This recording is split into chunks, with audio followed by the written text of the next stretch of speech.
Welcome to Let's Learn with Pooja. Let's now focus on the first instance of अब हम focus करते हैं, ध्यान लगाते हैं पहले एग्जाम्पल पे। और वो एग्जाम्पल क्या है? Construction of an artificial recombinant DNA molecule. Artificial recombinant DNA molecule के कंस्ट्रक्शन को देखते हैं कि किस तरीके से कंस्ट्रक्शन का आइडिया आया। The construction of the first recombinant DNA emerge from, तो जो कंस्ट्रक्शन हो सका किसका, पहला रिकॉम्बिनेंट डीएनए बनाया गया, तो वो किस तरीके से बनाया गया? Emerge from the possibility of linking a gene encoding antibiotic resistant with a native plasmid of Salmonella typhimurium. तो इसका आइडिया कहाँ से इमर्ज हुआ कि जो साल्मोनेला टाइफीम्यूरियम बैक्टीरिया है, ठीक है, इस बैक्टीरिया का जो प्लाज्मिड है, इसका जो अपना खुद का प्लाज्मिड है, उस प्लाज्मिड में क्या पाई जाती है? एक जीन पाई जाती है जिसे हम कहते हैं एंटीबायोटिक रेसिस्टेंट जीन। ठीक है, अब एंटीबायोटिक रेसिस्टेंट जीन क्या होती है? ऐसी जीन जो कि बैक्टीरिया को एंटीबायोटिक ड्रग के प्रभाव से बचाती है।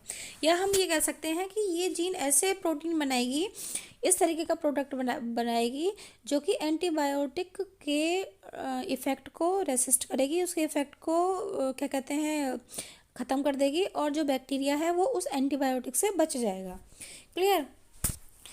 तो ये पॉसिबिलिटी हो पाई रिकॉम्बिनेंट डीएनए के कंस्ट्रक्शन की, क्योंकि जो साल्मोनेला टाइफीम्यूरियम है, इसकी जीन को, कौन सी जीन को? एंटीबायोटिक रेसिस्टेंट जीन को क्या किया गया? अलग कर लिया गया। तो देखिए यहाँ पर ये हम क्या बना देते हैं, ये suppose this is the bacteria. इस बैक्टीरिया का ये अपना मेन जीनोम है, ठीक है, और इस बैक्टीरिया में ये क्या है? This is the plasmid. Okay, इस प्लाज्मिड में ये क्या है? This is the gene. हमें ये पता है कि जो प्लाज्मिड होता है वो भी डीएनए ही होता है, ठीक है, और वो डीएनए कैसा है? This is the extra chromosomal double stranded single circular DNA. ये ऑटोनोमसली रेप्लिकेटिंग होता है। कहने का मतलब ये है कि इसको रेप्लिकेट करने के लिए मेन जीनोम के ऊपर डिपेंड नहीं होना होता है, नहीं होना पड़ता है। तो this is what antibiotic resistant gene. This is what antibiotic resistant gene. Clear? अब देखिए ये क्या है? दिस इज द प्लाज्मिड, ठीक है, और ये हम कौन से साल्मोनेला टाइफीम्यूरियम बैक्टीरियम की बात कर रहे हैं। क्लियर? तो अब देखिए Stanley Cohen and Herbert Boyer accomplished this in, तो ये दो साइंटिस्ट थे, एक क्या था, एक का नाम क्या है? स्टैनली कोहन, और दूसरे का नाम है हर्बर्ट बोयर। इन दोनों वैज्ञानिकों ने इस चीज़ को किया। कब किया? 1972 में किया, ठीक है, by isolating the antibiotic resistant gene by cutting out a piece of DNA from a plasmid which was responsible for conferring antibiotic resistant. ठीक है, तो इन्होंने क्या किया? एक पीस ऑफ डीएनए इन्होंने कट कर लिया, ठीक है, ये सपोज ये पीस ऑफ डीएनए है, ठीक है, ये कट कर लिया, और ये पीस ऑफ डीएनए क्या है? Antibiotic resistant gene. और ये कट कर लिया किस में से? प्लाज्मिड में से कट कर लिया, ठीक है, क्योंकि ये प्लाज्मिड के अंदर ये जीन मौजूद है जो कि क्या प्रोवाइड कराती है? Antibiotic resistant. ठीक है, सिंपल शब्दों में हम कहें तो उन्होंने क्या किया? ये साल्मोनेला टाइफीम्यूरियम ये बैक्टीरिया है, इस बैक्टीरिया के पास में ऐसा प्लाज्मिड है जिसके अंदर, इस प्लाज्मिड के अंदर कौन सी जीन मौजूद है? एंटीबायोटिक रेसिस्टेंट जीन, जो कि प्रोवाइड कराती है क्या? रेसिस्टेंट किसके अगेंस्ट में? एंटीबायोटिक के अगेंस्ट में। यहाँ तक बात समझ में आई? Very good. अब नेक्स्ट देखिए, the cutting of DNA at specific locations became possible with the discovery of so called molecular scissors restriction enzymes. इसका मतलब ये है कि भाई देखो, इस जीन को यहाँ से कट कर लिया गया, इस जीन को क्या कर लिया गया? कट कर लिया गया। किसकी हेल्प से? मॉलिकुलर सीजर्स, ठीक है, यानी सीजर्स मीन्स कैंची, जो ऐसी कैंची जो मॉलिक्यूल को काटे, यानी वो कैंची क्या है? एंजाइम्स। तो मॉलिक्यूल यानी डीएनए को कट किया जा रहा है ना यहाँ से। प्लाज्मा भी क्या है? प्लाज्मिड भी क्या है, डीएनए ही है।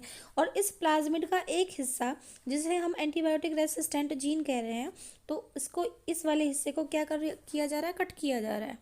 ठीक है, तो वो किसकी हेल्प से किया जाएगा, एंजाइम्स की हेल्प से। और एंजाइम्स जो कट करने का काम कर रहे हैं, तो इसलिए क्या कह दिया, मॉलिक्यूलर सीजर्स। क्लियर। अब नेक्स्ट देखिएगा, तो हम क्या करते हैं, इसको अभी यहाँ से वो कर देते हैं। देखिए आगे बढ़ते हैं, अब इसको देखिए। तो ऐसे एंजाइम्स को क्या कहा गया है, रेस्ट्रिक्शन एंजाइम्स कहा गया है। और अब हम आगे बढ़ते हैं। The cut piece of DNA was then linked with the plasmid DNA.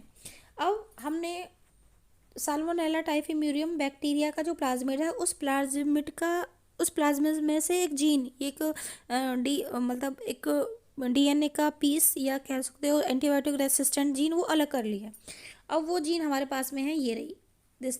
ठीक है, ये वो जीन है जो हमने अलग कर ली काट के। ठीक है, अब देखिए, अब the cut piece of DNA, यानी कि ये जो जीन है ये was then linked with plasmid DNA. अब इसको जोड़ दिया गया किसके साथ में, प्लाज्मिड, एक दूसरा प्लाज्मिड लिया गया। ठीक है, ये प्लाज्मिड लिया गया। ठीक है, अब इस प्लाज्मिड के साथ में इसको जोड़ दिया गया। ये प्लाज्मिड किसका है, दिस प्लाज्मिड, ये प्लाज्मिड कहाँ से आया, इकोलाई से। कहाँ से आया, इकोलाई से। क्लियर। देखिए, तो हमने यहाँ पर ये इकोलाई बैक्टीरिया बना लिया है, जस्ट ए मिनट। ठीक है, ये this is the E coli bacteria. और इस बैक्टीरिया का जो ये प्लाज्मिड था, इसको बाहर कर लिया। ठीक है, इस प्लाज्मिड को यहाँ ले आए। क्लियर। अब देखिए, इसको मैं थोड़ा सा फिर से बना देती हूँ। हमने इकोलाई बैक्टीरिया लिया, हमने क्या लिया, E coli bacteria. This is the E coli bacteria. इस इकोलाई बैक्टीरिया का ये अपना जीनोम है। ठीक है, और इस इकोलाई बैक्टीरिया में क्या मौजूद है, ये प्लाज्मिड मौजूद है। This is the plasmid. लेकिन इस प्लाज्मिड के पास में एंटीबायोटिक रेसिस्टेंट जीन नहीं है। क्लियर। हमने क्या किया, इस प्लाज्मिड को बाहर कर लिया, इकोलाई बैक्टीरिया का ये प्लाज्मिड बाहर आ गया। ठीक है, और इसको हमने जोड़ा है, इस प्लाज्मिड में किसको जोड़ दिया, जो हमने एंटीबायोटिक रेसिस्टेंट जीन ली थी, कहाँ से, साल्मोनेला टाइफिम्यूरियम से। तो ये एंटीबायोटिक रेजिस्टेंस जीन है जो कि कहाँ से लिया है, साल्मोनेला टाइफिम्यूरियम से। ठीक है, अब क्या करेंगे, ये क्या है, this is the E coli, this is the E coli. अब क्या करेंगे फिर अगेन, तो क्या कहते हैं, जो रेस्ट्रिक्शन एंजाइम है, उन्होंने इसको ऐसे काट दिया, कट लगा दिया, सॉरी, इसको क्या लगा दिया, कट लगा दिए यहाँ पर। तो ये प्लाज्मिड ओपन हो गया। अब ये प्लाज्मिड क्या हो गया, ओपन हो गया। ठीक है, एक बार मैं इसको फिर से बना लेती हूँ। ये प्लाज्मिड ओपन हो गया, और क्या हुआ कि ये वाली जो जीन है, ठीक है, ये जीन क्या है, ARG, एंटीबायोटिक रेसिस्टेंट जीन। तो डीएनए लाइगेज एंजाइम ने क्या किया, इस एंटीबायोटिक रेसिस्टेंट जीन को यहाँ पर जोड़ दिया। क्लियर। अब देखिए, अब ये जो प्लाज्मिड है, ठीक है, ये प्लाज्मिड में क्या जुड़ गई है, एंटीबायोटिक रेसिस्टेंट जीन जुड़ गई है। ठीक है, तो ये प्लाज्मिड अब क्या कहलाएगा, रिकॉम्बिनेंट डीएनए। ये क्या कहलाएगा, रिकॉम्बिनेंट डीएनए। ठीक है, अब इस प्लाज्मिड को क्या किया, इस रिकॉम्बिनेंट डीएनए को क्या किया, वापस कहाँ पर, किसके अंदर डाल दिया, इकोलाई के अंदर। किसके अंदर डाल दिया, इकोलाई के अंदर, यहाँ पर। ठीक है, वापस में। ठीक है, इसको अब वापसी में इकोलाई के अंदर डाल दिया। ओके, ठीक है, और ये इकोलाई का अपना जीनोम है, सॉरी, इसको मैं, यस, क्लियर, ये इकोलाई बैक्टीरिया है। अब क्या होगा, देखिए, अब इकोलाई बैक्टीरिया में क्या है, रिकॉम्बिनेंट डीएनए है, ये रिकॉम्बिनेंट प्लाज्मिड है। क्लियर। अब क्या होगा कि ये प्लाज्मिड रेप्लिकेट करेगा, अपने नंबर बढ़ाएगा, तो उसके साथ साथ ये जो जीन है, कौन सी वाली जीन, ये वाली जीन, एंटीबायोटिक रेसिस्टेंट जीन, इसकी भी कॉपीज़ बनेंगी। और ये जीन क्या करेगी, अब ये ऐसे प्रोटीन या प्रोडक्ट बनाएगी जो कि इस इकोलाई बैक्टीरिया को बचाएगी, किससे, एंटीबायोटिक के असर से। क्लियर। तो हमने देखा कि भाई साल्मोनेला टाइफिम्यूरियम एक बैक्टीरिया है जिसके प्लाज्मिड के पास में एंटीबायोटिक रेसिस्टेंट जीन है। ई कोलाई एक बैक्टीरिया है जिसके प्लाज्मिड के पास में एंटीबायोटिक रेसिस्टेंट जीन नहीं है। तो हमने क्या किया कि साल्मोनेला टाइफिम्यूरियम से के प्लाज्मिड से वो जीन अलग कर ली और उस जीन को किसके अंदर फिट कर दिया, ई प्लाज्मिड के अंदर फिट कर दिया। और उस प्लाज्मिड को, अब वो प्लाज्मिड कैसा हो गया, रिकॉम्बिनेंट हो गया, और उस प्लाज्मिड को किसके अंदर डाल दिया, होस्ट सेल यानी कि ई कोलाई। और अब ई कोलाई यानी ये वाला बैक्टीरिया भी क्या हो गया, एंटीबायोटिक रेसिस्टेंट जीन अब इसके पास में भी आ गई है, और अब ये बचा रहेगा किससे, एंटीबायोटिक से, उस पर्टिकुलर स्पेसिफिक एंटीबायोटिक के प्रभाव से ये भी बच जाएगा। क्लियर। तो इस तरीके से साइंटिस्ट ने देखा कि ये एक्सपेरिमेंट करके देखा, और उन्होंने देखा कि ई कोलाई बैक्टीरिया के अंदर ये जो है रिकॉम्बिनेंट प्लाज्मिड है, इसकी कॉपीज़ बन रही हैं, इस जीन की भी कॉपीज़ बन रही हैं। और फिर पर्टिकुलर उस एंटीबायोटिक को डाल के देखा तो ई कोलाई क्या सर्वाइव कर रहा था, एंटीबायोटिक का जो असर था वो क्या हो गया, रेसिस्ट हो गया, because of the presence of this gene now in the E coli. Clear. Next देखिए, the cut piece of DNA was then linked with plasmid DNA. फिर कट पीस जो था एंटीबायोटिक रेसिस्टेंट जीन, उसको link कर दिया गया plasmid DNA के साथ में। तो प्लाज्मिड डीएनए क्या हो गया, वो रिकॉम्बिनेंट हो गया। These plasmid DNA act as vector to transfer the piece of DNA attach to it. अब देखिए वेक्टर का मतलब क्या होता है, जो कैरी करता है। ठीक है, तो ये हमने जो प्लाज्मिड डीएनए बनाया था, ठीक है, और इसमें क्या अटैच थी, ये जीन ऑफ इंटरेस्ट यानी एंटीबायोटिक रेसिस्टेंट जीन। तो ये प्लाज्मिड के साथ में अभी क्या ये जीन अटैच हो गई है, ठीक है, और ये प्लाज्मिड किसके अंदर चला गया था, ई कोलाई के अंदर। तो एक तरीके से ये प्लाज्मिड ही तो है जो इस जीन को कैरी कर रहा है और ट्रांसफर कर रहा है किसके अंदर, ई कोलाई के अंदर। तो चूंकि प्लाज्मिड क्या कर रहा है, एक फॉरेन जीन को कैरी कर रहा है अपने से अटैच करके, और फिर इस फॉरेन जीन को किसके अंदर, होस्ट सेल यानी कि ई कोलाई के अंदर क्या कर रहा है, ट्रांसफर कर रहा है, क्योंकि वो खुद प्लाज्मिड किसके अंदर जा रहा है, ई कोलाई के अंदर। तो इसलिए हम प्लाज्मिड को क्या कहेंगे, वेक्टर कहेंगे। क्या कह रहे हैं हम, वेक्टर कह रहे हैं। क्लियर। नेक्स्ट देखिए, तो this plasmid DNA act as vector. इसका मतलब ये कैसे एक्ट कर रहे हैं, वेक्टर की तरह एक्ट कर रहे हैं। To transfer the piece of DNA attach to it, क्योंकि ये ट्रांसफर कर देते हैं उस पीस ऑफ डीएनए को या जीन को जो इसके साथ में अटैच होती है किसमें, होस्ट सेल में। You probably know that the mosquito acts as an insect vector to transfer the malarial parasite into the human body. देखिए जिस तरीके से सेम जो मच्छर होते हैं, मच्छर भी वेक्टर का काम करते हैं। कैसे, देखिए जो मलेरिया मच्छर होता है वो क्या करता है, मच्छर जब हमें काटता है तो उसके सलावा में एक प्लाज्मोडियम के नाम का वो होता है, क्या कहते हैं, पैरासाइट होता है, और जब वो हमें बाइट करता है तो हमारे ब्लड में क्या छोड़ देता है, प्लाज्मोडियम। तो कहने का मतलब ये है कि मच्छर अपने साथ में क्या करता है, कैरी करता है प्लाज्मोडियम, और जब वो कट करता है, बाइट करता है ह्यूमन बॉडी को, तो वो ह्यूमन बॉडी के अंदर क्या इंजेक्ट कर देता है, प्लाज्मोडियम। और इस तरीके से पैरासाइट किसका, मलेरिया का पैरासाइट, मलेरियल पैरासाइट हमारे बॉडी के अंदर आ जाता है। ठीक है, तो मच्छर ने कैरी किया पैरासाइट को और उसको ट्रांसफर कर दिया हमारे अंदर, तो इसलिए मच्छर क्या हो गया, वेक्टर हो गया। क्लियर। नेक्स्ट देखिए, इन द सेम वे, और इसी तरीके से ए प्लाज्मिड, और यहाँ पर जो मॉस्किटो है वो क्या है, एनोफ्लीज मॉस्किटो होती है, और जो पैरासाइट है उसका नाम क्या होता है, प्लाज्मोडियम। तो एनोफ्लीज PHLESE प्लीज, ये क्या है, मच्छर है, और प्लाज्मोडियम क्या हो गया, पैरासाइट हो गया। इन द सेम वे, इसी तरीके से a plasmid can be used as vector to deliver an alien piece of DNA into the host organism. और इसी तरीके से हम किसका इस्तेमाल करते हैं, प्लाज्मिड का इस्तेमाल करते हैं एज ए वेक्टर, ताकि वो किसी अलाइन पीस ऑफ डीएनए का मतलब है किसी डिजायर्ड जीन को जो हमने कहीं और से ली है वो जीन, उसको होस्ट ऑर्गेनिज्म में यानी जो रेसिपिएंट है, जैसे कि यहाँ पर ई कोलाई था, उसके अंदर डाल दिया जा सके और ट्रांसफ़र कर दिया जा सके। नेक्स्ट देखिए,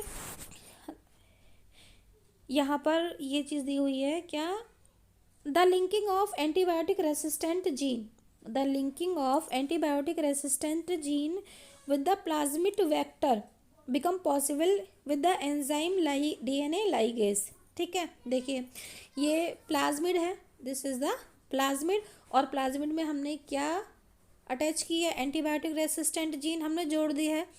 तो ये जो जोड़ने का काम है ये किसने किया है, कौन से एंजाइम ने किया है, ये काम किया है डीएनए लाइगेज ने। किसने किया है, डीएनए लाइगेज ने। क्लियर।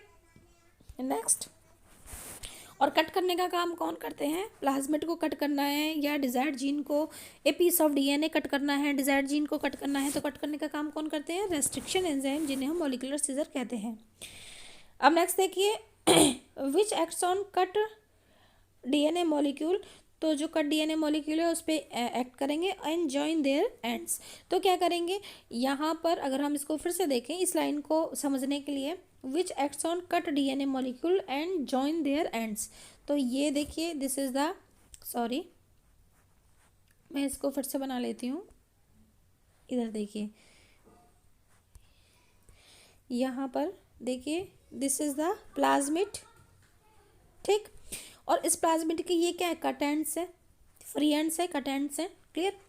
अब क्या होगा कि यहाँ पर इन एंड्स पर क्या, ये हमारी क्या है, डिजायर्ड जीन है, तो इन एंड्स पर इस डिजायर्ड जीन को क्या कर देंगे, जोड़ देंगे। ठीक है, तो एंड टू एंड क्या हो जाएगा, जोड़ देंगे, लाइक दिस। ठीक है, एक बार फिर से हम इस चीज़ को देख लेते हैं, ऐसे और ऐसे। Is that clear. तो जीन भी तो ऐसे डबल स्टैंडर्ड होगी, ऐसे करके, तो इस जीन को ऐसे जोड़ दिया। क्लियर।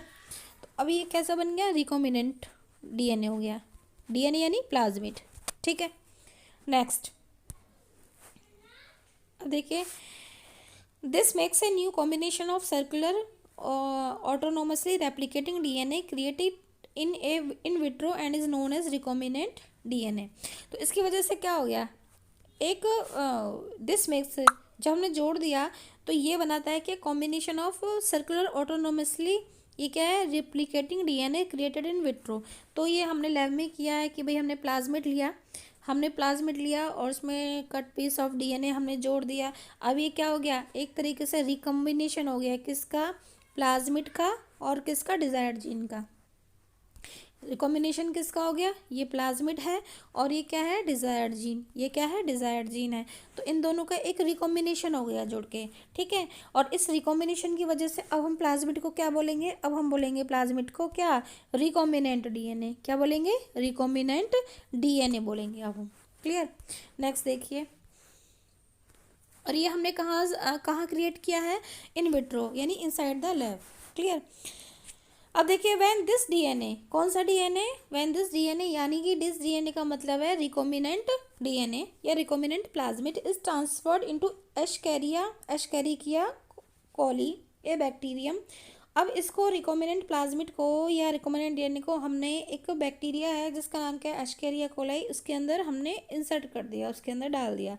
तो ये बैक्टीरिया क्या हो गया, ये बैक्टीरिया हो गया होस्ट बैक्टीरिया कह सकते हो आप, इसको रेसिपिएंट कह सकते हो। ठीक है, a bacterium closely related to Salmonella, और ये बैक्टीरिया जो है किससे रिलेटेड था, क्लोजली, मतलब साल्मोनेला टाइफीम्यूरियम।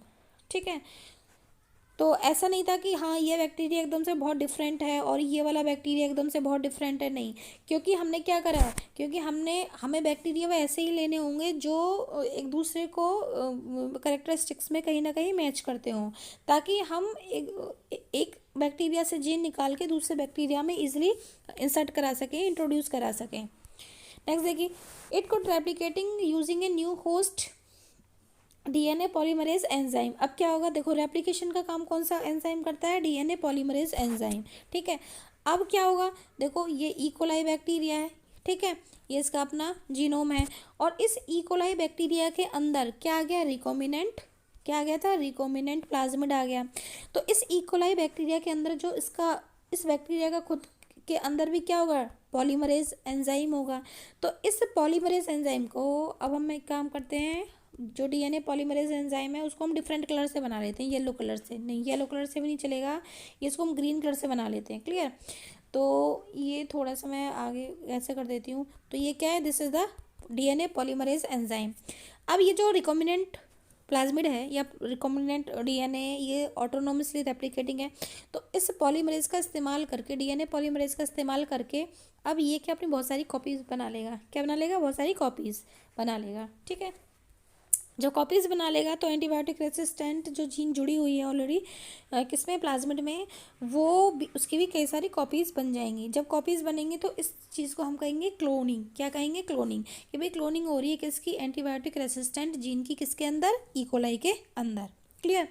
अब देखिए you can hence infer that, अब हम क्या रिजल्ट निकालते हैं, that there are 3 basic steps, कि 3 बेसिक स्टेप्स हैं in genetically modifying an organism. अगर हम किसी ऑर्गेनिज्म को मॉडिफाई करते हैं, यानी जेनेटिकली मॉडिफाई करते हैं, यानी उसकी जीन्स में कुछ चेंज लाते हैं, तो उसके 3 बेसिक वो हैं, स्टेप्स हैं। कि जैसे अब अभी हमने एक एग्जांपल के तौर पे देखा कि भाई हमने ई कोलाई बैक्टीरिया लिया था, उसका ये मेन जीनोम, और उसके अंदर हमने क्या डाल दिया था, उसके जो प्लाज्मिड है उसमें हमने क्या ऐड कर दिया था, एक नई जीन ऐड कर दी थी। और ये जीन हमने कहाँ से ली थी, साल्मोनेला टाइफीम्यूरियम से ली थी। ठीक है। तो अब क्या होगा कि भाई पहले तो इस बैक्टीरिया में एंटीबायोटिक रेसिस्टेंट जीन नहीं थी, ठीक है, तो वो करेक्टर नहीं था इसके पास में कि हाँ भाई किस इसका बचाव हो सके एंटीबायोटिक से। लेकिन अब इसका बचाव हो पाएगा। क्लियर। तो कहीं ना कहीं हमने ये चीज़ देखी कि अब ये जो ई कोलाई बैक्टीरिया ये क्या जेनेटिकली मॉडिफाई हो गया। ये क्या हो गया, जेनेटिकली मॉडिफाई हो गया। क्यों मॉडिफाई हो गया? क्योंकि अब इसमें एक फॉरेन जीन एंटर कर चुकी है। अब इसमें क्या है, एक फॉरेन जीन क्या कर चुकी है, एंटर कर चुकी है। यानी एक नई जीन इसके अंदर हमने ऐड कर दी है जो इसको बचाएगी किससे, एंटीबायोटिक के असर से। ठीक है। तो देखिए ऐसे ये पूरी जो प्रक्रिया है, इस पूरी प्रक्रिया में कौन कौन से स्टेप्स हैं रिकॉम्बिनेंट डीएनए टेक्नोलॉजी के अंदर, कौन कौन से स्टेप्स हैं। तो देखिए, तो सबसे पहला स्टेप क्या है यहाँ पर, identification of DNA with desirable gene. हमें ऐसे डीएनए को पहचानना जिसमें हमारी डिज़ायर्ड जीन मौजूद हो। ठीक है। जैसे हमने साल्मोनेला टाइफीम्यूरियम को पहचाना था कि भाई उसका जो प्लाज्मिड था उसमें एक डिज़ायरेबल जीन क्या थी, एंटीबायोटिक रेसिस्टेंट जीन। फिर उसके बाद में क्या किया था कि introduction of identified DNA into the host. फिर हमने उस जीन को इंट्रोड्यूस कराया था इनटू द होस्ट सेल, यानी कि ई कोलाई के अंदर हमने उसको इंट्रोड्यूस करा दिया था। क्लियर। कैसे करके कि हमने ई कोलाई के प्लाज्मिड में उस जीन को इंसर्ट करके और फिर वापस से ई कोलाई के अंदर डाल दिया था। अब क्या किया, maintenance of introduced DNA in the host and transfer of the DNA into its progeny. अब हमारे पास में क्या थी, से सपोज इस तरीके से देखिए, जस्ट ए मिनट, कि भाई ये ई कोलाई है। अब इस ई कोलाई के पास में क्या है, सॉरी, अब ये हम ई कोलाई बना लेते हैं यहाँ पे, this is the E coli, ये इसका मेन जीनोम है। अब इसके पास में क्या है, इसके पास में है रिकॉम्बिनेंट डीएनए है। अब क्या करेंगे, थर्ड पॉइंट क्या है, maintenance of introduce DNA in the host cell. कि अब इस ये जो अब ई कोलाई क्या है, होस्ट सेल है, तो होस्ट सेल के अंदर जो हमने इंट्रोड्यूस कराया है, ठीक है, डीएनए, ये वाला जो डीएनए, ये वाले जो इसका मेंटेनेंस होना। ठीक है। और इसके साथ साथ हम ये इस बात का ध्यान रखेंगे, इस बात को मेंटेन करेंगे कि ये जो ई कोलाई है ये प्रॉपरली क्या करे, डिवाइड करे। ठीक है। और ये वाला जो हमने डाला है क्या, दिस वन, ये वाली जो जीन हमने डाली है, ठीक है, विद दिस प्लाज्मिड, ये इसकी प्रोजेनी में भी क्या हो, ट्रांसफ़र हो। कहने का मतलब ये है कि मैं एक बार फिर से बना लेती हूँ यहाँ पर, सपोज जस्ट ए मिनट, यहाँ पर देखिए इस तरीके से कि भाई ये क्या है, ई कोलाई बैक्टीरिया है, ये इसका मेन जीनोम है। हमने क्या किया था, हमने ये इंट्रोड्यूस कराया था। तो हम अब ई कोलाई सेल इसको क्या करेंगे, इसको अच्छे से इसकी मेंटेनेंस करेंगे, ताकि इसके अंदर क्या हो, ताकि जो प्लाज्मिड है, जो रिकॉम्बिनेंट प्लाज्मिड है वो क्या करे, डिवाइड करे। जो रिकॉम्बिनेंट प्लाज्मिड है वो क्या करे, डिवाइड करे। और ई कोलाई सेल भी डिवाइड करे, तो इसकी 2 प्रोजेनी हो गई, एक ये। और ये जो रिकॉम्बिनेंट प्लाज्मिड है ये इन प्रोजेनी के अंदर भी क्या हो, ट्रांसफ़र हो, क्या हो, ट्रांसफ़र हो। आ गई बात समझ में। ठीक है। अब देखिए यहाँ पर ये एक कॉपी है केवल, और अब यहाँ पर ये एक कॉपी ये हो गई, एक कॉपी ये हो गई, 2 कॉपी हो गई। और इस तरीके से जैसे जैसे ई कोलाई सेल डिवाइड करती जाएगी वैसे वैसे number of copies of antibiotic resistant gene वो बढ़ती चली जाएंगी। ठीक है। और जब ये इनकी कॉपीज़ बढ़ेंगी तो इसको हम क्लोनिंग कहते हैं, कॉपिंग कहते हैं। और साथ ही साथ ई कोलाई के अंदर क्या वो प्रोडक्ट भी बनेगा जो इस ई कोलाई को बचाएगा किससे, एंटीबायोटिक के इफेक्ट से। क्लियर।